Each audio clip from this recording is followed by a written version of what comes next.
சுற்றுலா பயணிகள் வருகைக்கு தடை என்ற அண்மை செய்தி வெளியாகியிருக்கிறது. நிலச்சரிவால் பாதிக்கப்பட்ட முண்டகை, சூரல்மலை கிராமங்களுக்கு சுற்றுலா பயணிகள் வர தடையானது விதிக்கப்பட்டிருக்கக்கூடிய அந்த அண்மை செய்தியை பார்த்துக் கொண்டிருக்கிறோம்.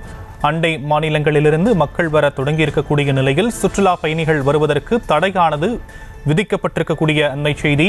மீட்பு படையினர் நீங்களானவர்களுக்கு தனியாக அடையாள அட்டை வழங்கப்படக்கூடிய நிலையில் சுற்றுலா பயணிகள் அங்கு வருவதற்கு தடையானது விதிக்கப்பட்டிருக்கிறது. அது குறித்தான அண்மை செய்தியை பார்த்துக் கொண்டிருக்கிறோம். நிலச்சரிவால் பாதிக்கப்பட்ட முண்டகை, சூரல்மலை கிராமங்களுக்கு சுற்றுலா பயணிகள் வருவதற்கு தடை விதிக்கப்பட்டிருக்கிறது. மீட்பு பணிகள் தொடர்ந்து நடைபெறக்கூடிய நிலையில் அந்த பணியில் ஈடுபடக்கூடிய நபர்களுக்கு அடையாள அட்டை வழங்கப்பட்டிருக்கக்கூடிய நிலையில் சுற்றுலா பயணிகள் அங்கு வருவதற்கு தடையானது விதிக்கப்பட்டிருக்கிறது. இது குறித்தான கள விவரங்களை நம்முடைய செய்தியாளர் தங்கமணி வழங்க நாம் கேட்கலாம். தங்கமணி, கள விவரங்கள். வணக்கம். அதாவது குறிப்பாக நாம் நின்று கொண்டிருக்கின்ற பகுதி கேரள மாநிலம் வயநாடு முண்டகை மற்றும் சூரல்மலையை இணைக்கும் பகுதியில் தான் தற்போது நின்று கொண்டிருக்கின்றோம். அதாவது கடந்த 7 தினங்களுக்கு முன்பு இந்த முண்டகை மற்றும் சூரல்மலையில் ஏற்பட்ட அந்த மாபெரும் அந்த நிலச்சரிவின் காரணமாக பல மக்களும் பல வீடுகளும் சேதமடைந்து உயிரிழப்புகள் என்பது தொடர்ந்து நீடித்து வரும் நிலையில் தற்போது இந்த வயநாடு அடுத்துள்ள முண்டகை மற்றும் சூரல்மலை பகுதிகளை நோக்கி தமிழகம், ஆந்திரா, அதே சமயத்தில் கர்நாடகா, குஜராத் போன்ற பல்வேறு மாநிலங்களிலிருந்து தற்போது சுற்றுலா பயணிகள் இந்த பாதிக்கப்பட்ட இடங்களை பார்ப்பதற்காக வந்து கொண்டிருக்கின்றனர். அதாவது இந்த பகுதியில் சூரல்மலை மற்றும் முண்டகை பகுதியில் தொடர்ந்து மீட்பு பணித்துறையினர் சுமார் 1000க்கும் மேற்பட்டோர் விடிய விடிய இந்த மீட்பு பணியில் ஈடுபட்டு வரும் நிலையில் தற்போது மற்றொரு புறத்தில் வந்து பயணிகள், சுற்றுலா பயணிகள் இங்கு இந்த பாதிக்கப்பட்ட இடங்களையும் அதே சமயத்தில் மீட்பு பணி நடைபெறும் இடத்தையும் பார்வையிடுவதற்கு வந்து கொண்டிருக்கின்றனர்.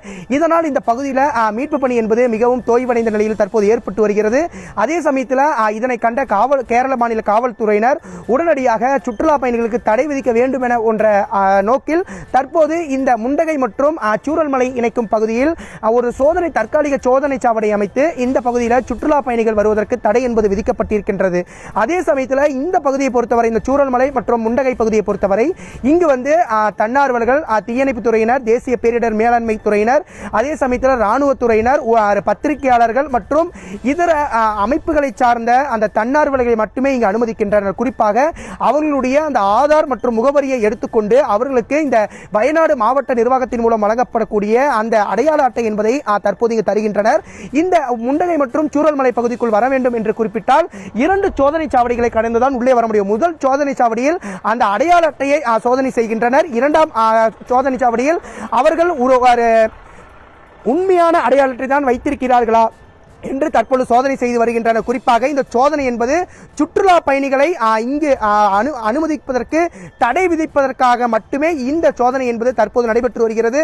ஒருபுறம் இந்த பகுதியில் தீவிரமாக அந்த உடல் தேடும் பணி ஈடுபட்டு வரும் நிலையில் மற்றொரு புறத்தில் சுற்றுலா பயணிகளை தடை விதிக்கும் பணியும் தற்போது நடைபெற்று வருகிறது. ஷாம், தற்போதைய கள விவரங்களுக்கு நன்றி தங்கமணி. செய்திகளை உடனுக்குடனும் துல்லியமாகவும் தெரிந்து கொள்ள சப்ஸ்கிரைப் பண்ணுங்க.